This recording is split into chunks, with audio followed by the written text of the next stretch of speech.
Hey folks, I'm Mark from Like-Minded Lunatics, and this is Todd from Like-Minded Lunatics. What's going on? So today we're going to bring you the first episode of our audiobook, The Adventures of Heroman. This was a audio series that we wrote and released back in 2015. So what we've done is we've repackaged it for YouTube. Our friend Serena Fast has created all new artwork for it, and we're really excited about it. Todd, do you want to say anything before we kick this first episode off? No, man, just so excited to finally be here and showing this off to the folks who missed it the first time around 5 years ago. And like Mark's saying, stick around after because we want to share a bunch of stuff with you. And will we be offended if you don't listen to everything we have to say? Yeah, I mean, we're not getting paid for this exactly. 100%. Yeah. Donations are available. Absolutely. Yeah. All right, folks. So we will come back after the episode to have a little bit of a conversation about the behind the scenes stuff, but please enjoy The Adventures of Heroman, Episode 1, The Nest of Honesty.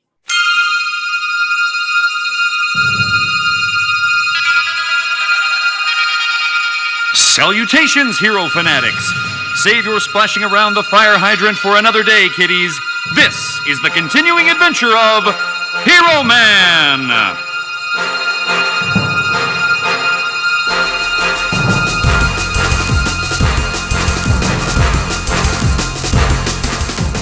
When we last left Heroman, his life had been thrown into upheaval when the courts forced him to contend with a new pair of nemesis, the therapist and the PO. Join us for this exciting chapter of Heroman!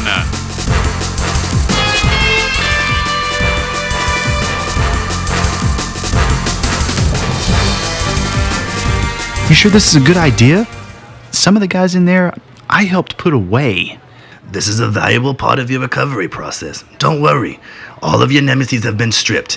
You and John are the only ones with powers. John? Yeah, Lansing. John Lansing, huh? The badge? The badge? That fucking guy? Jesus, I thought he was dead. Well, he's not. He's trying to get better too. All the people in that room are, and you should be too. I guess.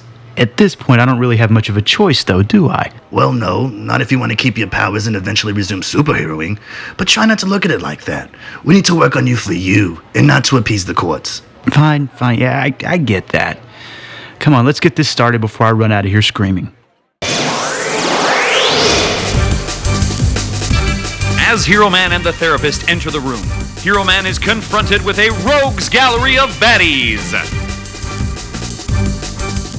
Okay, now that we're all seated and comfortable, let's go around the room and introduce ourselves and say a little bit about why we're here. This is our first day, so we need to get to know one another. Let's start with you, Kevin. There's Captain Peepers, the maniacal misanthrope who uses his X-ray vision to perpetrate the most perfidious of crimes. Hey everyone, I'm Kevin. Some of you may know me as Captain Peepers. I'm sure you all read about this. It was in all the papers. But I was charged with 115 counts of sexual assault. The court stripped me, and if I complete this course, I won't have to go to prison. So here I am. Jesus Christ. Captain Peepers wryly reposits Heroman's verbal jab. Whoa. Hey man, that's uncool. Kevin, just relax. Daniel, let's try to keep the negativity out of this session. This needs to be a nest of honesty, and we can be honest if we feel like we're being judged, okay? Yep, I'm sorry. Go ahead. That's right, man. Besides, I didn't know that was a sorority house. I thought it was a bank, and I was just... Kevin, just calm down. Let's go to the next person. And next to Captain Peepers, shifting in his seat, no doubt waiting for the perfect time to deal a dastardly blow to Heroman, is Madman.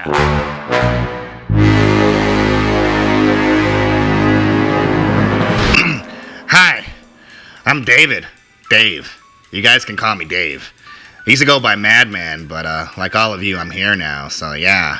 I don't feel like talking about why I'm here just yet. That okay? Absolutely, Dave, absolutely. We're here not to lead you, but to walk beside you on your journey to healthfulness. The Madman, temporarily smarted by the quick wit of the therapist, retreats. But wait, there's another, and like her namesake, lightning strikes with white-hot fury. Hello, you guys. I'm Veronica. You can call me Ronnie or V or whatever. I don't mind. I used to call myself Lightning, but after, well, my accident, I really can't even stand to hear that name. I just want you all to know that I'm here for you if you need me, and I hope that you can be there for me when I need you. Thank you, V. Next. Heroman glances and catches the eye of a man whom he knows well. A cudgel for the courts, a warrior for the weak, a champion of jurisprudence, a paladin for the public, the Badge. Greetings! I'm the Badge, as all of you should know. I'm sorry to interrupt, but we need to use our real names here, please. There are no heroes or villains in the Nest of Honesty, just simple folks on the road to recovery. Whatever. The name on my birth certificate is John, but you gutter snots definitely do not have my permission to use it. I'm only here because of some goddamn liberal's interpretation of what constitutes excessive force. Once I'm done with this limp-wristed horse shit, I'll be back helping the force crack the skulls of people like all of you. Well, not you, Hero Man, sorry.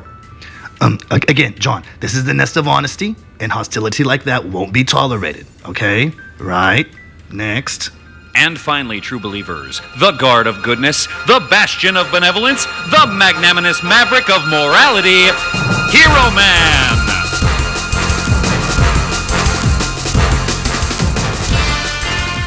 Look, all of you know me. I'm pretty sure I fought with most of you. So, yeah, my name's Daniel. You know me as Hero Man, and you all know what happened. Well, I hope this session does help me out. Shit got out of hand, and I feel like I've kind of lost my superheroing way. I want to get my license back, obviously. But I actually do hope this group helps me. So, yeah, that's me. Very good. Thank you, Daniel. And finally, Terrence, can you introduce yourself? The temperature in the room drops as Hero Man's arch-nemesis prepares to speak. Of all his nemesis, there is no greater perverter of justice, no larger threat to humanity than the biggest big bad of them all, the Red Ruin. Good morning. I'm Terrence, but please call me Terry. I was involved in the same accident as Daniel, but unlike Daniel, I did not murder 3/4 of Midtown, did I, Daniel? Nor did my ham-headed attempt at heroics render my then-wife comatose and my beautiful son without a mother for weeks as she recovered. Isn't that right, Daniel? Doc, really? Come on. Terry, please. Daniel is here for the same reason you're here. He wants to atone for what's happened. He wants to get better. Please, we need to leave blame outside our nest, okay? Yes, Doctor, I apologize for the outburst. I get very emotional when speaking about the accident. Good. Okay. Well, that's all of us. So in the next few weeks, we're all going to be sharing our stories and talking about ways we can work on becoming responsible citizens without leaning on superpowers to help us. Next session, we're going to talk about the former hero and villain names and what those names might say about the insecurities and fears that plague us all. Okay, great. See you all next week. After barely escaping the tumultuous tactics of his mortal enemies at group therapy, Hero Man walks back to his house, lost in thought. The Red Ruin's taunts still ring in his ears, and Hero Man knows he can only take the Fiend's abominable tax for so long. As Hero Man puts the key into the front door of his duplex, the door swings open! Rest assured, Herocolites, Hero Man always locks his door. Alarmed, our intrepid champion prepares himself for the worst. He notices a shadowy figure sitting at his kitchen table. Who could it be? Betterman? That's right, true believers. It's Betterman, Hero Man's stately mentor and most trusted confidant. Where you been, kid? Is that my Jack Daniels? Are you drinking? Who are you, my goddamn P.O.? It's after lunch, so yeah, I'm having a couple. Where the fuck you been? Look, I don't know if you should be drinking. That's definitely against the rules of your probation. Oh, fuck all that shit. I'm done with that. Ain't you heard the news? No, not since this morning. I had errands to run. Boomerang got out yesterday. They even let that sick bastard get some of his powers back. Been all over the news. Wow, Boomerang. Haven't heard that name in a while. You had a lot of run-ins with him, didn't you? Bet your ass I did, kid. Back in the 70s weren't no meaner, scarier, downright evil sack of shit than the Boomerang. And he's back at it. Just got word. Back at it? Supervillaining? After all the rehabilitation? Don't know shit about rehabilitation. You better believe he's back to his old ways. Wow. Talk about recidivism. Well, I'm sure the cops will Cops? Cops? What kind of hero are you, Hero Man? Huh? What do you mean? What do I mean? Get your shit. We got superheroing to do, son. That's what the hell I mean.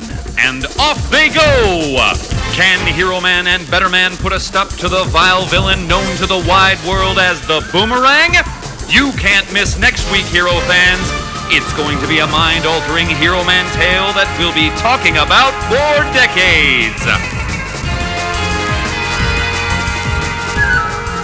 Join us next week, same hero time, same hero channel, for the Adventures of Heroman.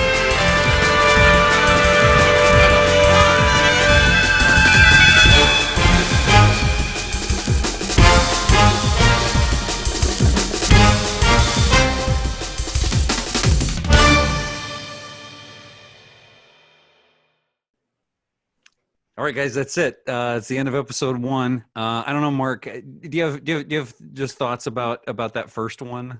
I really just love the juxtaposition between like the voiceover narrator, we had a name for him in the script. It's the VO, that, and then actually what's happening on the screen, and then art. I have to say, just brought to life this episode in a way that it had never been brought to life before. So when Serena started sending me that art, I was just blown away by it. So those were my initial thoughts. So fun. And for those interested in the writing process and what it was like to do it, I think when I listen back to episode 1, that's the first thing I think about is, kind of how we put it together. Mark and I finished the Wade trilogy, and one of my first thoughts was like, that Mark, you and I write pretty well in genre. Like we decide, okay, let's play with the genre and then kind of slip into that voice, that syntax and that diction.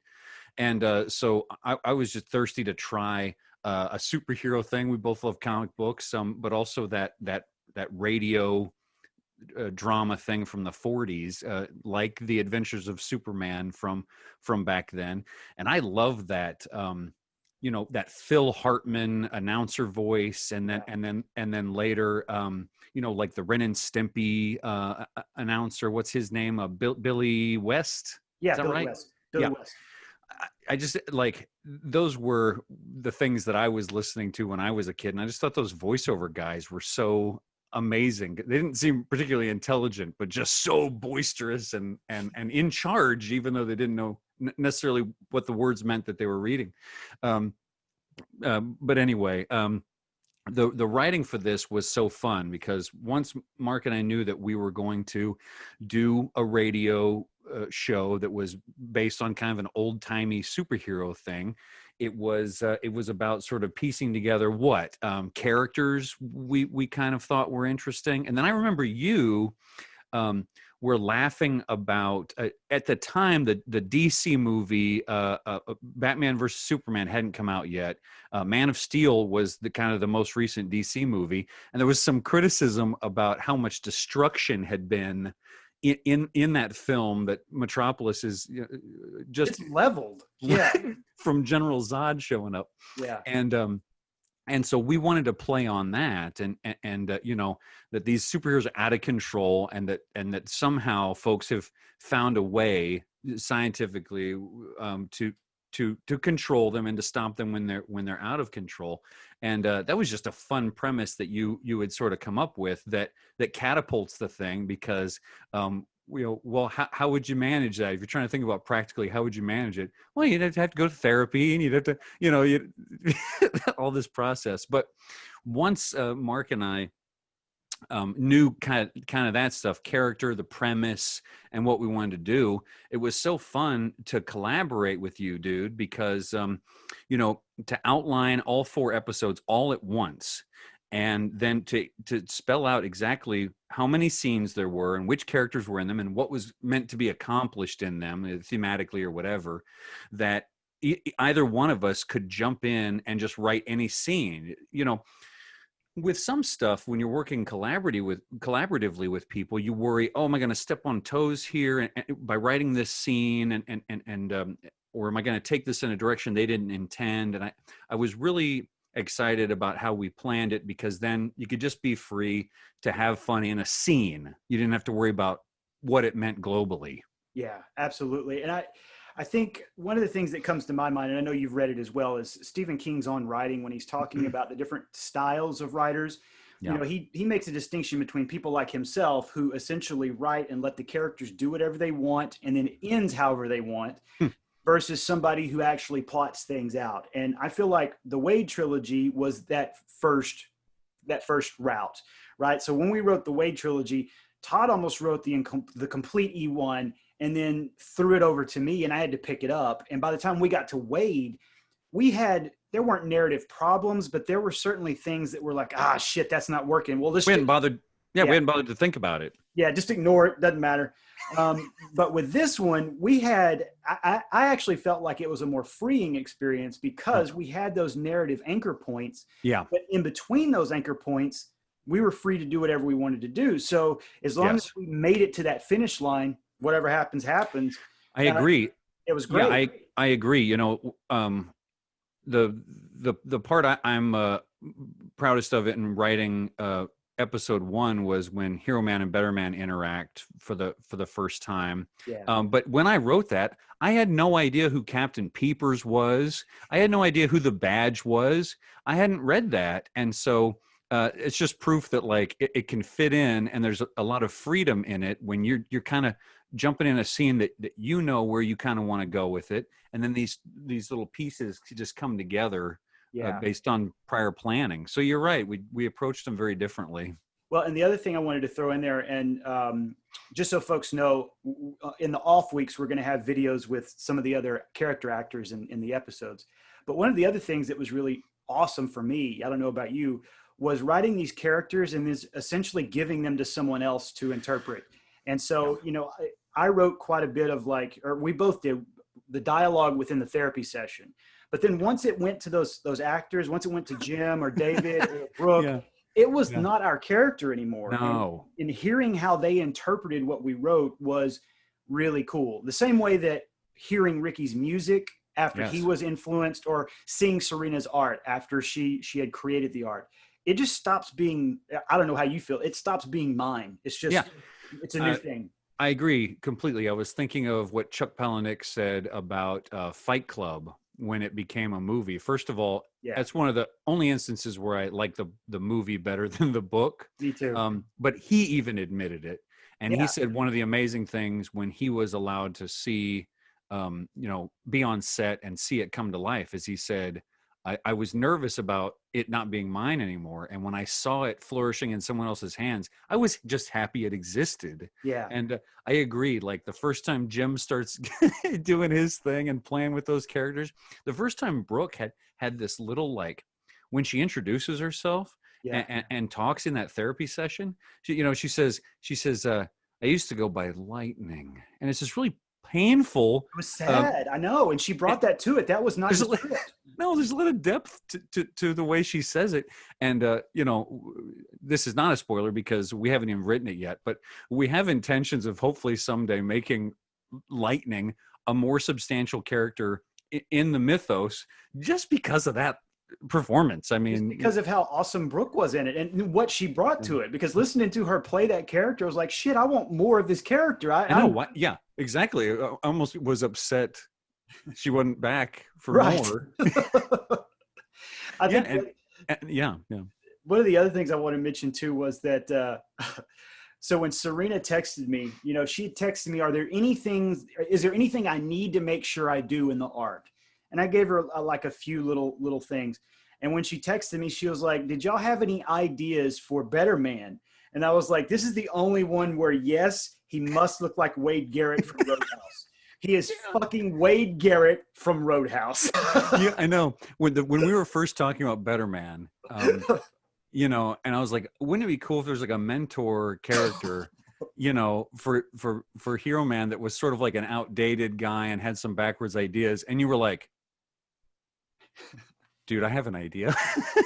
Like, Let's just write Wade Garrett. let's just put Wade Garrett in as like a crazy old superhero who doesn't play by the rules. There was I love him. I There was love an him. amazing article about Wade Garrett on Vulture. I think I may have sent it to you. The author was a female writer, and she was writing that Wade Garrett was the sex symbol of the 80s. And she writes that within like 15 minutes of meeting Dalton's girlfriend, he's showing her his pubes. Like that. That's the type of superhero that Betterman is. Yep. And yeah, that in his time, sort of like when you look back at like old John Wayne movies or whatever, like in his time, people watched that and they were like, that's a man right there. And now you look at and you're like, this is embarrassing. Yeah, you know? Jesus Christ, what's this guy doing? I'm all for like preserving film, but we got to lose some of these movies. You know? Well, if you think about Wade Garrett's introduction in Roadhouse to the Double Deuce, he walks up while Dalton's in a fight, and the guy goes, "You come here to fight, old man?" And his first fucking line is, "Well, I sure didn't come here to show you my dick." Like, that's his line. And like, can you imagine being the writer and being like, all right, I'm going to introduce this guy, you know? Yeah, how do I do it? All right. Yeah. Okay. Something tasteful. Yeah. And is this not a joke? No, it's not a joke. That's his serious line. We should wrap because folks, I'm sure, are getting sick of us. But as Mark alluded to already, on weeks that we're not putting up new episodes for you guys on YouTube, we are going to have supplementary stuff. We hope to show you the promotional material that we put together when it was going to be released the first time around as a podcast. And also, we want to do new interviews with these collaborators that we are so grateful to that we've been talking about in this episode. Mark, you want to leave folks with anything, or are we about done here? I don't think so. Hopefully during the supplementary stuff next week, we can get into some of the stuff that Ricky did for the music. We can get into some of the choices that Jim made when he's doing the therapist and the PO. Those are things I really want to let people know about. Yeah. Right on. Well, thanks, guys. We're happy you're with us for the Adventures of Heroman. Please come back because it gets more and more fun, I promise. Take care, everybody.